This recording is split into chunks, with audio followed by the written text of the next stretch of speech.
Have you ever felt stuck? Like you know the change that you want to make, but something inside of yourself is holding you back. Or maybe you want to be more creative. You want to express ideas or share a part of yourself with the world, but you don't seem to be able to get yourself to step up to the plate.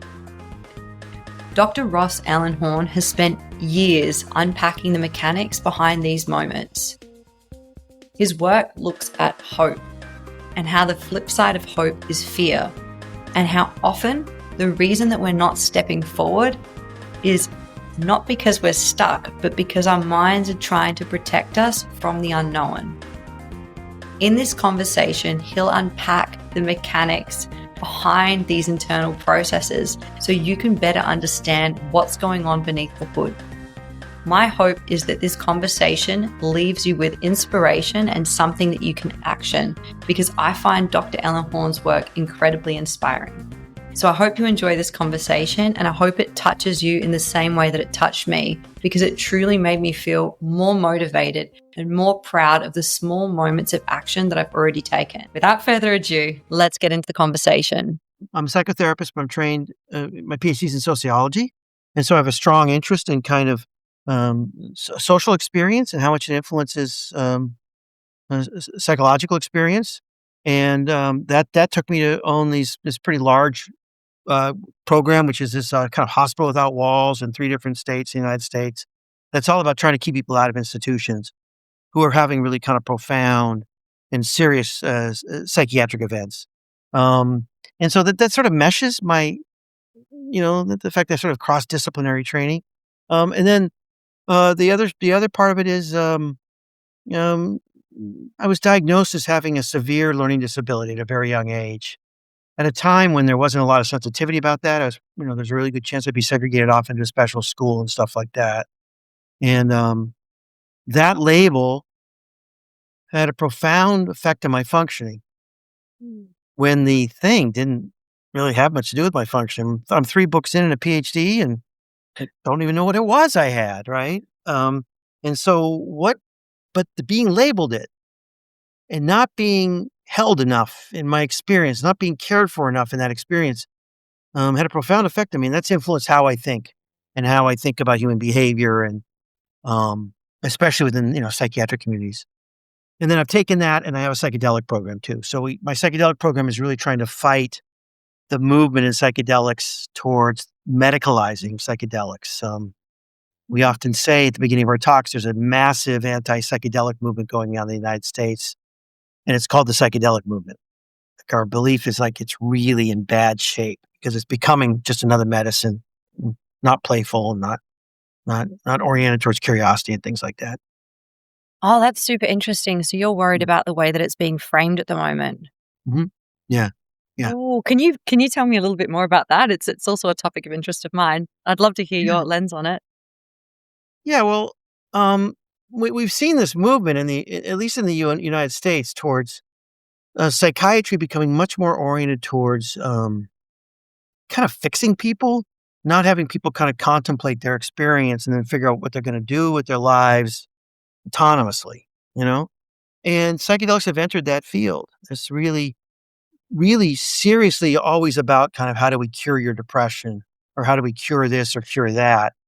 When the beauty of psychedelics is how do I build a relationship with my suffering, which is really what all psychotherapy was. It's never been about how do we fix this thing, but how do we get you to see that you're in a relationship with it and what you want to do about it and how it plays in your life. It's always an individual story.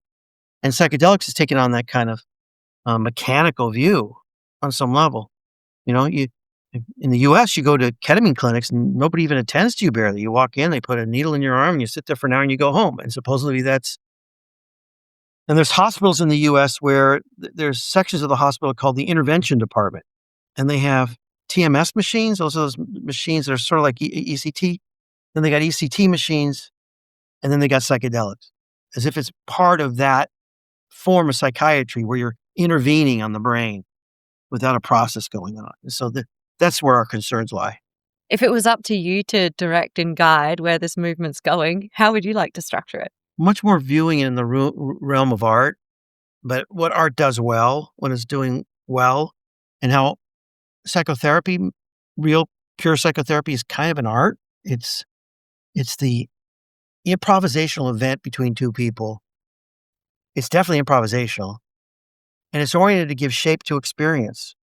And art is always about giving shape to experience. Susan Langer, the famous philosopher, said that's what it is. It's providing a shape for an emotion. It's not expressing an emotion. It's saying, here's where the emotion begins and ends, and how do we kind of capture that? And so, could we do something very normal and just return back to what that ethos is of psychotherapy? Now, my partner, who comes from the punk scene and from kind of hung out with the Beats in New York City, he's going to take the position very similar to mine, but he's going to talk about art, mostly performance and that sort of thing. But it's all about the curative force of those things, how they can bring us to a greater sense of a relationship with the world. Why do you think it's being derailed in the way that it's being derailed? There's two ways of thinking about it. They're both involved in power. One is there's a famous French philosopher by the name of Michel Foucault, who talked about this way in which power surges, especially through medical institutions, as the ability to decide who's normal and abnormal, and that there's tremendous power in that, to be the arbiter of that. And sadly, the therapy professions have become really involved in that, because what they do is they say to somebody, oh, by the way, I'm the arbiter of who's normal and abnormal, so I get to decide if you're normal or not. I've decided you're abnormal. Now, let me tell you, I can get you from abnormal to normal if you want, but you're going to have to come see me. That's really the most remarkable sales pitch ever invented by humankind, right? Mm-hmm. So why give that up as a profession? It's a pretty powerful thing to be able to do that. And then the other is money. Just money, at least in the U.S., has just entered into behavioral health, and so it's about it's just easier to sell people they're broken and I have a way to fix you than saying I'm going to help you kind of contemplate your life. Even though the research on why people go to psychotherapy, there've been really interesting consumer research on why people go to psychotherapy. They don't go to fix things; they go to be heard and to connect and to feel not judged. That is why they say they're going. They understand psychotherapy better than therapists in some ways. Do you feel like there's any hope of us learning more skills to be able to better hold those containers for each other? That's our task. We've lost this thing we built to contain us, which is tradition and culture, unquestioned sense of what a deity is. That really held us. It also created these hierarchies that were lousy. It also had things like human sacrifice. It also wasn't always great to women. It wasn't always great to outsiders. There's all kinds of problems with old tradition. You weren't allowed to play in a spontaneous, improvisational way in some ways. But we did lose that container, and then we lost that container, and then people who want to make money took advantage of that loss and just sold us stuff as a way to be contained. And so our capacity to move forward means finding ways to hold each other that maybe aren't based on traditions or inventing our own traditions, but something, or we're gone. I mean, we can't last without feeling held. That's actually not true. There's actually a brilliant way to make people feel held and not lonely. And it's happened in the United States. It fixes loneliness. It fixes not being held. And that's called authoritarianism. You can really fix those things if you want. But there might be other ways to do it than something as brutal as that, right? Can you break that down for me? Like, how does that work, authoritarianism, in terms of helping people feel held? We all yearn on some different levels of degree for sameness and homogeneity. 1/3 of every population really leans towards that they believe that safety comes in being the same. And when things get kind of crazy, that 1/3 rises up. And what they want is everything to look the same and be the same. And so diversity starts to terrify them. Improvisation starts to terrify them. Because what they're looking for is this kind of strict container of predictability. And we don't live in a world of predictability anymore. So we have to find new ways to calm ourselves, to be in community that's improvisational, right? And so there's ancestors, remarkable ancestors. The psychedelic community doesn't seem interested in. Remarkable ancestors in the United States, I'm sure in every country, that are teaching us this. How is it that enslaved people first thing they invented that became an American event was jazz. How did that happen? That they thought the way to save our experience was both the kind of this devoutness to a kind of passionate version of Christianity, but also a music that's completely teaching us that we can connect through improv, through listening, and through curiosity what the other person's doing. The same year that Buddy Bolin, kind of considered like the guy that invented jazz, whether he's not is or not, kind of started playing jazz in the Mississippi. Sigmund Freud came up with free association. So there is this movement of thinking about how do we kind of live in an improvisational way without going crazy, without feeling like uncertainty is going to destroy us, and can we create holding through that? You know, so that's the challenge. I don't know if we'll meet it, but that's the challenge. Yeah, that makes sense. And is I guess that want to share that kind of information or the idea, was that the kind of genesis for how Harold of the Purple Crayon? Yeah, Or can you yeah. How did you come up with that? Why did you choose that idea? It's so, so beautiful. Can you tell me the story behind why? something about that book grabbed me for a long period of time. I used it in my second book too, and yeah, I think part of what grabbed it was probably because of my previous injuries. Because I was a creative kid that got told I needed to be the same as everybody else when I was being told that I had a learning disability. So I think something about Harold attracted me that way. But when I started looking into it and thought about 1955 when it was written, it was a remarkable time. It was all about people being worried about this weird thing they were talking about called conformity. They were worried about conformity, if you can believe it or not. Like this was a problem. Conformity was a problem, right? This is before Banana Republic or the Gap or any store that basically you go buy whatever. You know, one comedian at the time said, "You don't need mirrors at the Brooks Brothers store. You just stand in front of another person who's wearing a Brooks Brother outfit." Right? Um, so so so they were worried about this thing, and and there was this revolt, and people were, and this book is part of that, I'm sure of it, and he was part of that scene. He used to write, he used to do the images for this Marxist anti-fascist magazine 20 years before he wrote Herald. So it's sort of this message from that time about what do we do about this thing that's happening where we're starting to just become outer directed, oriented towards what my neighbor has, and how can I be like them? And so then when I started reading the book, I just felt like every chapter, whether Crockett Johnson meant it or not, could be used to tell this story. You know, uh, it was really fun to write. It was really a joy. Yeah, You can yeah, kind of feel that. yeah, yeah, It's yeah. yeah, yeah, it's cool. It's very cool. And what an honor too. I was thinking about him the other day, like if he could ever like look down and see that you created this Mm. masterpiece. Wouldn't that be Yeah, incredible? yeah, yeah. I think you would love it. I think all these guys, Maurice Sendak, he was friends with Maurice Sendak with the Wild Things Are. I mean, Wild Things Are is also this, you know, profoundly important book about play and wildness. You know, these guys were just guys and women. I'm sorry, because there were Mm. some really remarkable children's book writers that were women too. Then, um, we're talking about important stuff. You know, we're really trying to help kids deal with a world of conformity. And so, so what do you think the roots of conformity are? So it's sort of like the collapse of some. Actually, I won't put words into your mouth. You tell me why. Why do you think we're ending up in this space? We're this animal that has this really tough time, which is we've been given this blessing that's also a curse, which is the capacity to see that things are uncertain. I mean, that's just like, that gives us so much to have fun with. Uncertainty, the ability to handle uncertainty, to walk into it. For you to have this podcast with me today, to walk in a state of curiosity means that you walked in willing to be uncertain. Like you can't be curious and be certain. It's impossible. So all these beautiful things come out of uncertainty, but it also just terrifies us, you know? And so when we're most terrified, we move towards certainty, which is like homogeneity. Everything looks the same. I know what's going to happen tomorrow, all of that. Everybody they were from the same culture, all those sorts of things, you know? And there is some freedom in homogeneity too that we're attracted to. It wouldn't be bad to wake up in a neighborhood where everybody speaks the same language and shares the culture. There's problems with it, but there's something pretty good about feeling like you're part of a neighborhood where there's some similar point of view, you know? Um, and it hasn't been that long where we've been allowed to not conform. It's just that the new conformity is in buying things.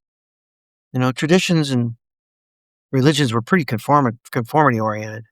It's interesting too. Like, I love how you thread the piece around connection and holding together too with, I don't know if it's the sense of conformity, but I noticed within myself, I had a very important relationship collapse at a certain Uh-huh. point, and it tanked my ability to create and to do and a lot of other things. And it was really interesting because you do have that kind of like desperate clawing to kind of Yeah, grab back onto something that feels stable relationally. that's right. And when you can't reach for it, it's really hard to reach inside of yourself and to use your word, like to hope that Yeah. anything that you perform or do is going to be successful. It really, yeah, it's really interesting how dark of a space it can take you into when you don't have that holding container. Yes, that's right. I mean, that's exactly right. That's kind of what, to get back to it. That's like the birth of authoritarianism. It was like, I can't handle all this disruption just for my own survival. I've got to grab hold of something that's like sure, and this leader seems like they're sure. So I'm going to follow them or this group. We all do it on some level, but some people do it more than others. Some people are just crazy enough to not do it. You and me, like, okay, like I'm starting to kind of get too certain here. I know where that leads. I'm not going to do it, even though I'm stressed out, we modulate it. Yeah, it's interesting too because I've thought a lot about COVID and how Mm. people have ended up since then. Hmm. And I think, yeah, sometimes I wish that there was an obligation for everyone to get up and walk to church on a Sunday Yeah, yeah, because otherwise we're not forced to converse, we're not forced to connect. And it yeah, does feel tricky sometimes. Like, it's pretty awkward going to dinner sometimes at the start. So I understand why people would rather not. yeah. And some of that's like, this is the hard stuff. This is the hard stuff. I'm a person fundamentally believes in a life where there's multicultural experience. I love being connected to other cultures and where diversity is, really supported. But there's also a loss in that, and we don't talk about that enough. There's this beautiful book. I don't know, Bowling Alone. It was this really important book before anybody talked about loneliness. It's probably 40 years old now, where you're studying why are people bowling alone now, not it was sort of the name for it was about that. No longer bowling clubs and all that kind of stuff. And liberal guy, but he kind of ended the book saying, this is because people aren't living in neighborhoods where they can wake up and feel like the people around them are similar to them. So there's also, we have to get better at this psychically. We have to live with diversity psychically because we've lost that other thing. It's tricky as well because I know in Australia we've got a huge drinking culture. Uh-huh. And I Yeah. keep asking myself, like, what can we do creatively and connectedly to replace sitting around and drinking? Because I get that sitting at a table and staring at each other and talking, that doesn't feel like it. But it's Yeah. sort of, I feel like there's just such a gap at the moment where it's like if people catch up, there isn't a real shared sense of purpose. So Yeah. I get that there's sort of nothing to do but drink, but what can we do to kind of plug that hole? Yeah. It's a tough one. It is. Drinking has always been a thing that pulled people together. On some level, it's good. And on some level, it's bad, But it is, when you talk about people asking people to no to sustain from use, you're often asking them to leave a community. You're often saying like, you can't go to that bar anymore on Friday. Everybody else is going, you can't go. You're Yeah, taking there's nothing else we've got to offer. we got nothing else to offer. Exactly. Right, right, right. And that's kind of the beauty of what AA did on some level. The AA's got its problems, but it was basically about a fellowship. It was like, come here, hang out here. You know, we'll all go out for dinner after people, when you talk to people in AA, they say it's the meeting after the meeting. That was the most important thing. We'll all jump in the car afterwards and we've all got this identity now that we share. So there's sort of a homogeneity here in a way. And we're going out to dinner afterwards. And that's where all the magic happens, you know? Yeah, that's huge. Because I know that community is so important to your work. What are some of the initiatives that you've tried to structure to plug that hole? How are you integrating community into, I guess, the help systems that you're creating? If you had a mental health place and Mm. all the clients live there, um, and you brought and every other day you did yoga at the site, why aren't you going to a yoga class in the town where you're at? Why are you bringing someone in? Right? And so, like, all that stuff that we end up secluding for people, we're removing them from any chance to feel like they're connected to the world around them. That's why my programs are all about serving people in their homes, right? Is that there are these community resources out there. They're not perfect. We live in a world that's sort of fractured. But let's begin with you feeling like you're a member of the world, you know? And so what are all the ways that we can, like, go with you to the yoga class? That's what my team does. Why can't we go with you to apply for a job? Anything that raises your value as a person, we think makes you feel like you can be a part of a community, like you're worth it. I mean, I think you're a little bit more on the side of how do I create community events, which I really appreciate, you know? Yeah. I'm just like about how do I make this person feel worthy enough to join a community event, you know? Yeah. Yeah. No, but that makes perfect sense. I hadn't thought about it like that. So you're letting them keep their roots and their autonomy in their own space. And so then they don't feel like there's a wall between them. They haven't been, the wall. There hasn't been a wall that's been put up. Yeah, the same part of the brain that responds to pain, if you ostracize somebody just lightly, will show up, in an fMRI machine. So, being an outsider generates horrible pain, and so how do we keep you inside and raise your sense of value so you feel like you're worthy to go to a community event, you know? Yeah, Mm. that makes sense too. It's funny that you say about the pain. I came across that during COVID because we were Yeah, in Melbourne. So yeah, I got a little break. So I got lucky compared to some people, but I really noticed within myself that I was becoming more paranoid, more yes, guarded. m- yes, I just could feel it. And I'm like, whoa, something's like really shifting within my whole psyche. And it's taken me ages to try and retrain myself after afterwards to mm, try and reintegrate and rebuild that sense of connection. I don't know if we're discussing the mental fallout enough yeah, in terms of and what the isolation would have done to people. yeah, I know, yeah, I mean, sadly, we call it a mental health crisis. How can it be a mental health crisis? It was caused from social experience. So, right? So it's like, what do we Mm, call a social crisis? Why are we labeling all these diseases that are a result of it instead of saying, "No, people got fucked up by being socially isolated." Let's look at how we think about that, you know? But yeah. I mean, you're describing the symptoms of loneliness. Loneliness, creates paranoia, which is really sad because then the person can't rejoin because they've got this paranoia. But that really, and loneliness is this profound sense that you're just not needed. It's not about isolation, it's about I'm not needed. I'm not part of the world. I'm not valuable. That's what I think, you know? no, that makes perfect sense, definitely, because you feel well, I felt at least within myself that people didn't like me, they didn't want me Yeah. around, and I've Right. always been prone to that kind of a thought pattern, so, it's a bit of my usual shtick, but Yeah.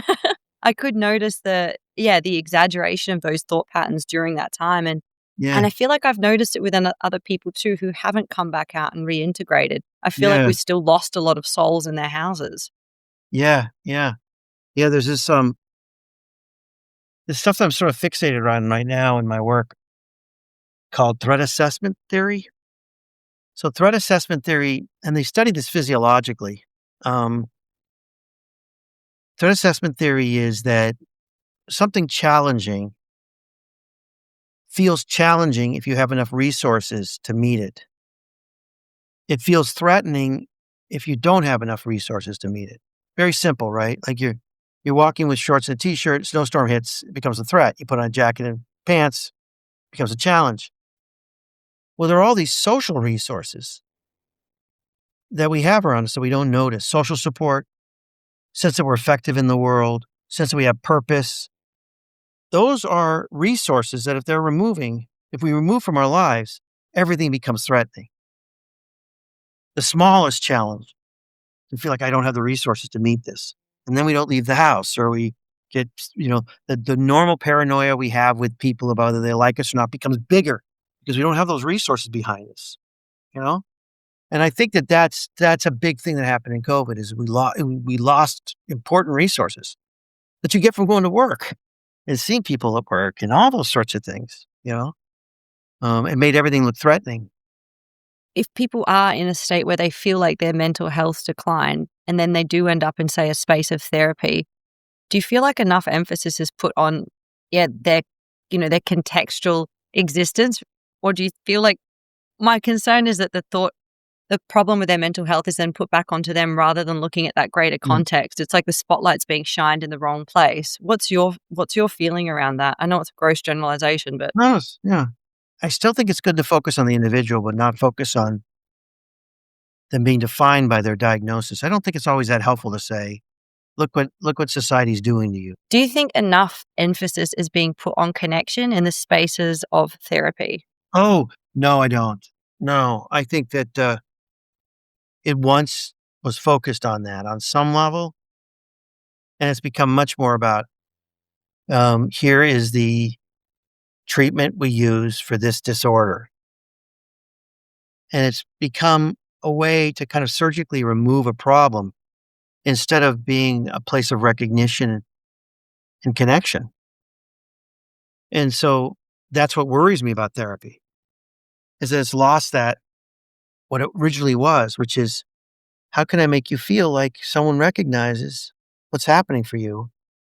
And how can help you feel like you and I are connected in this and that you have a collaborator in what you want to do with your life?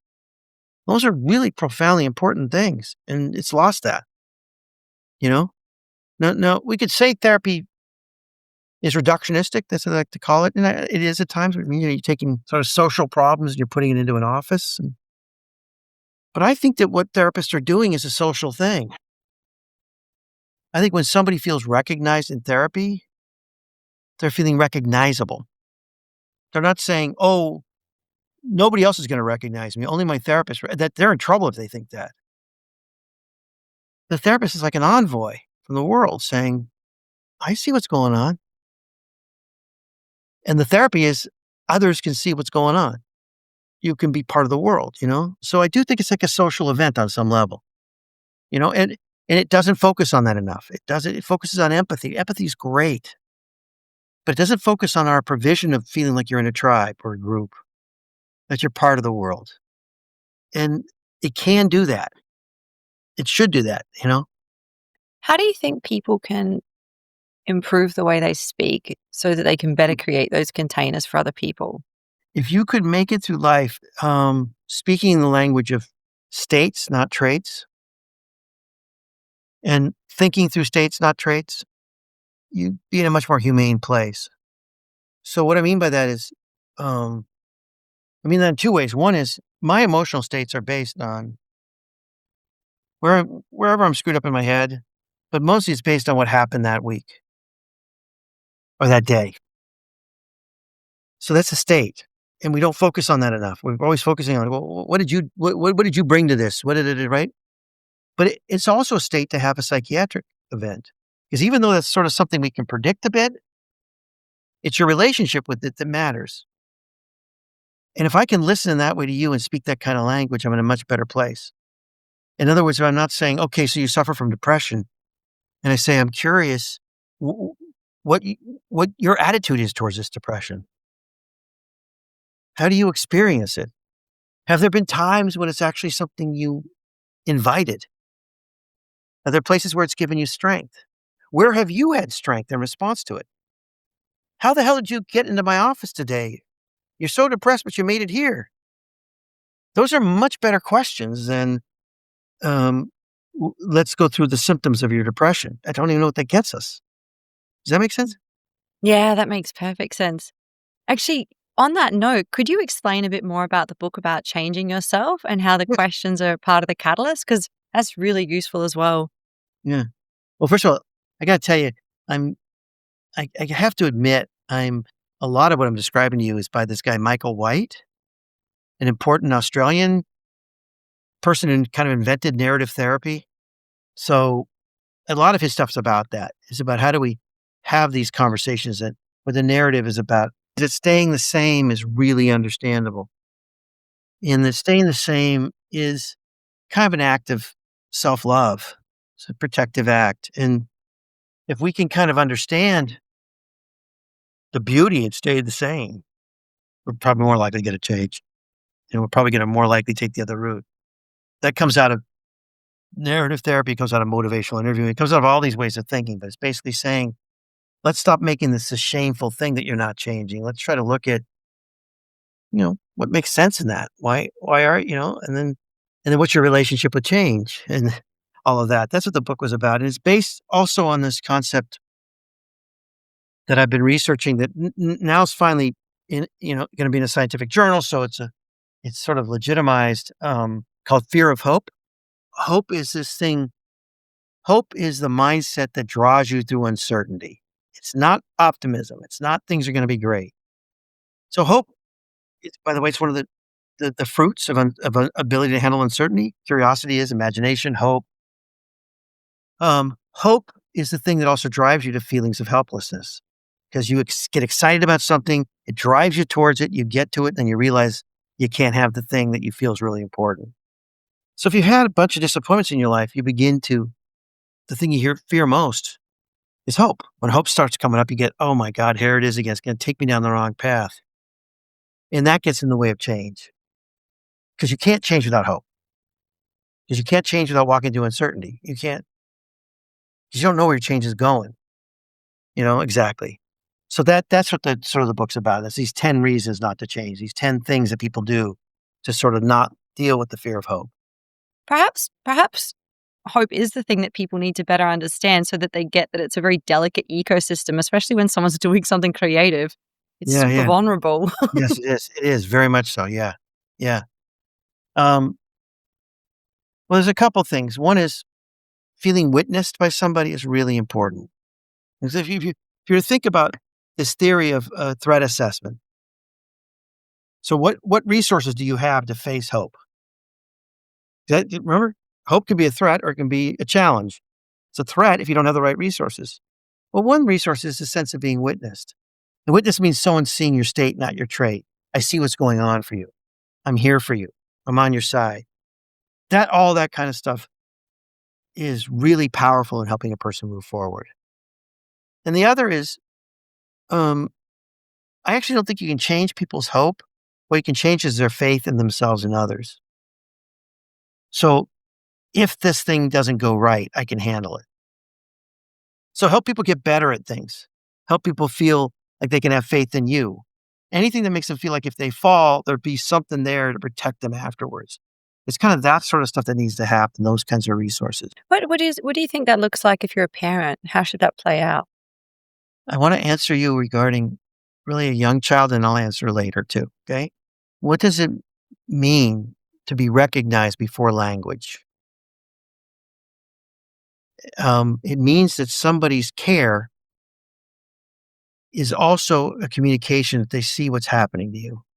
It's a profound form of witnessing that I call caring recognition. That the care of the parent is all about the infant is feeling I'm recognized through everything my parent is doing for me. That's also called attunement. All those things give you a sense at first like the world's holding me, not just physically, but holding me in their heads. I'm held by them. It's giving you the ability to hold yourself too. The more you can have of that, the more you kind of learn that I can actually be away from my parents and still feel they're holding. That's been proven in the research. There's research on social support that basically says social support is perceived social support. You don't need to be with the people in the room to feel supported by them, right? So you carry that with you. So that becomes this resource. When the kid gets older, it really is about maintaining a state of curiosity. A kid says they're upset, you're not just saying, oh, you're upset. You're saying, what happened? What's the experience? What was that like for you? When a kid comes home with an award from school, you want to applaud them, but you also want to say, well, how's that feel for you? What's it been like for you today that you got that award? Like as much curiosity towards the other creates this sense of being witnessed. It's right at our fingertips. We don't do it enough. But it's not so hard to do. It's just we got to practice at it. But we have nobody leading us in that. We don't have any traditions of it. We don't have ways. We have to invent it ourselves. How am I going to use my curiosity to help this person? It's funny too, because I thought about it in the context of what makes people do anything. And I was thinking about how, meditation's sort of taken off because you can prove that it's good for the brain. Do you think that there's any kind of a research that you could do that would prove that active listening was also cognitively beneficial? And would that then give people the motivation to do it? I don't know the research, but I bet there is. Yeah. What we do know, it's a little bit off the subject, but it's sort of the same thing. What we do know is that disclosure, telling your story in a unique way about you, has a profound effect on us physically and mentally. Like unbelievable what a nutrient is to write down your experience. And you can do that and not even show anybody. And the research shows it has this really profound effect on our psyche. And from our psyche, it has an effect on our health and our ability to be healthy and all those sorts of things. So in that, you're kind of being witnessed by the world without anybody reading it. The writing of it is a kind of witnessing, you know? But I guess I'm thinking about the threat assessment piece because you're talking about that is like a mechanism that creates security. And then from that space of security, you can better step into originality and art. And then those two things feed backwards and forwards on each other. Is that right? Yeah. That's great. I didn't think of it that way, but that's great. Yeah. Yeah. I mean, art takes significant courage because you're doing two things at the same time. The two things you have to do when you change too, which is you have to trust in yourself and you have to face uncertainty that the thing that you create will mean anything. So art captures basically the basic thing at the base of human experience on some level, which is I'm in this world, I could contribute something, I'm terrified of doing it because it may be no good and it may lead nowhere. And by the way, that's what hope is too. It's like art takes a lot of hope because it's like, I'm just going to step into this. And some part of me feels like if I keep going, something worthwhile is going to come out of it. You know, when you think that hope is two things, hope is the ability to see a barrier and work around it. That's art. Making art always involves that. And faith in oneself in the middle of it. Those are the two elements of hope. When you study hope, that's what you're studying. Those are what's required with art, you know? We need a world where art, in my mind, art becomes kind of the ethos on some level. I think art teaches us a tremendous amount about connection in the feeling of a whole and the feeling of being part of something, you know? Yeah. And if someone's sitting here and they can see within themselves that they don't really have enough hope, what small, simple instructions might you give them to edge toward it? Mhm. Well, I first wanted okay, so what our research shows is that of all our subjects, the ones that have the hardest time are the ones that have high fear of hope and high hope, right? Because they're like somebody who's afraid of heights on the edge of a cliff, right? So I'd ask that person the question why they're so concerned about hope. If they're so concerned about hope, I'm going to kind of wonder, maybe you're a hopeful person and you're terrified of it. A person who's given up on hope isn't going to talk to you about it. They're in despair. They're just giving up. So I'd want to say like, you might be a hopeful person, but you're in that understandable space where it's terrifying you and you're running from it. And that's understandable. There's a real grace to not changing, which is, I'm not going to hope again because I'm protecting my hope. I'm protecting my hope from another disappointment. There's beauty in that. And so to help a person kind of see that that's what's going on, I think is helpful. Like you're doing something decent here. I guess there's the grandiosity that I guess people, I don't know if it's grandiosity, what people have been swept up with in terms of expectations from social media and all of these other things that are telling us we should be bigger, better, brighter. Yeah. How should we reframe all of this in a way that's inspiring but isn't attached to these external metrics? Yeah. Yeah. I don't know. I don't know all the answers, but we were in the seaport in Boston, which is this really overdeveloped place. It's all one of these places where they tore everything down and put up a bunch of work-live spaces. I don't know, just commercial. And our kids came to visit us at this hotel. Our kids are in their 30s and 20s. And we had that experience of just lostness. We're in the middle of this commercial place, and what do we do with our day? We had an open day. It's such a sad feeling when you're with your family and you don't feel like anybody's connecting because there's nothing to connect around. And my son brought these cards, playing cards. And we have this game that my mom taught me that her parents taught her called Oh Hell. And my son plays it now and his friends want to play it. They call him up, say, "Hey, Friday, can we play Oh Hell?" Not go out and do drugs. Huh? And so we sat on this bench on this table and we played Oh Hell for 2.5 hours while the tourists are walking by. And it's one of my favorite days of the year. And all it took was him taking out those cards. So some of these answers are just really simple. But we're pulled into this vortex of externality, to solve this for me. It would work that way, I mean, even an infant has to suck and chew and swallow. I mean, every act of comfort requires an us in it. It cannot be provided from the outside. That never works. It's an intersubjective experience. When you get comfort, it's because I'm doing part of the work. Am I going off too far? I don't know. No, not at all. It's very interesting. No. I'm just thinking about it. I'm thinking about what you're saying, and I'm thinking again about how do we bring these concepts to the public with more amplification. Yeah.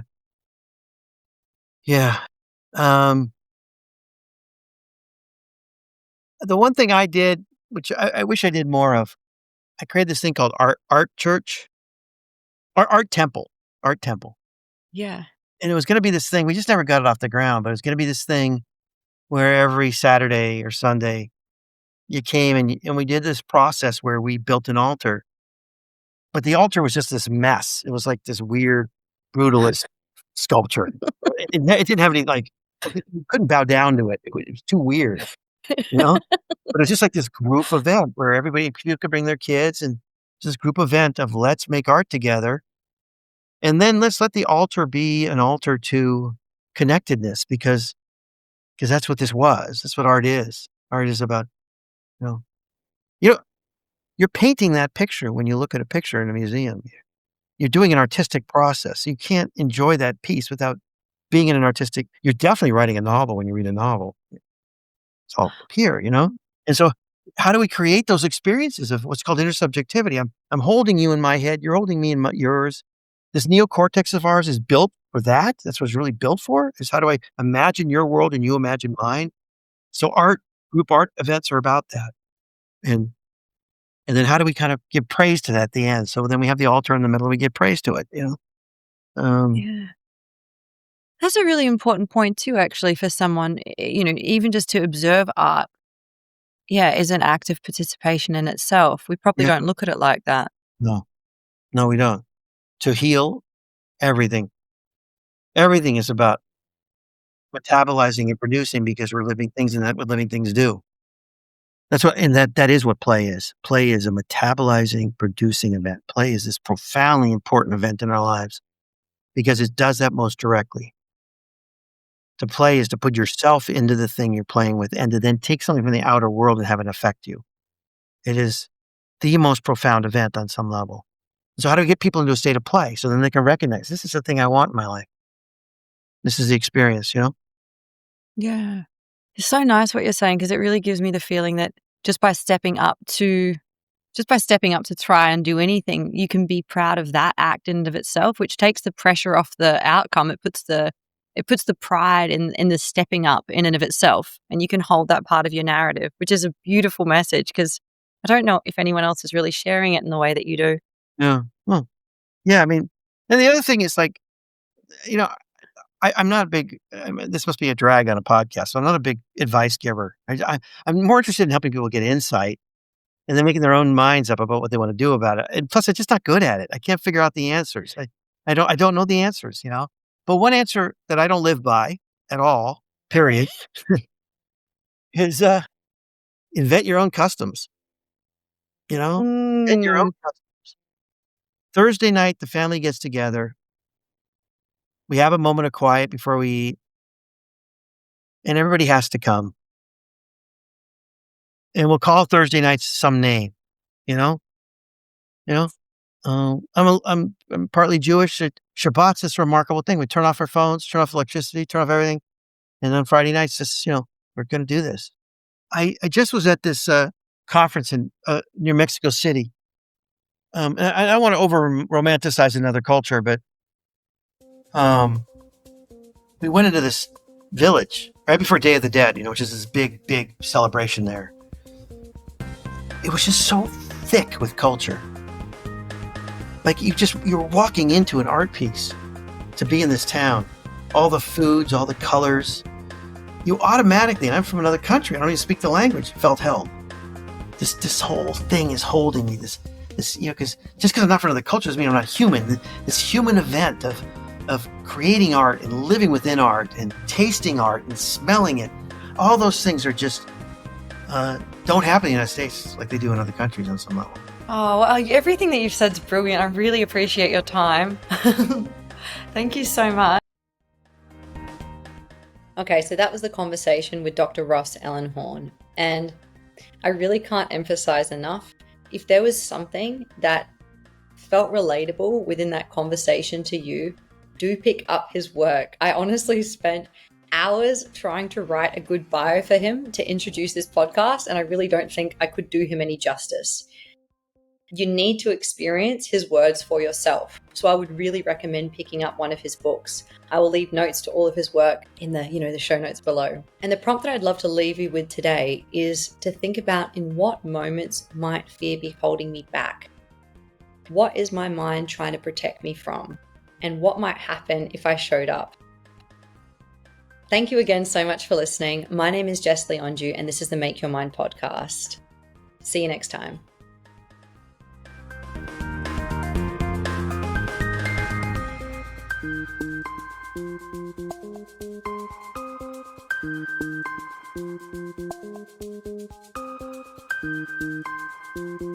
Thank you.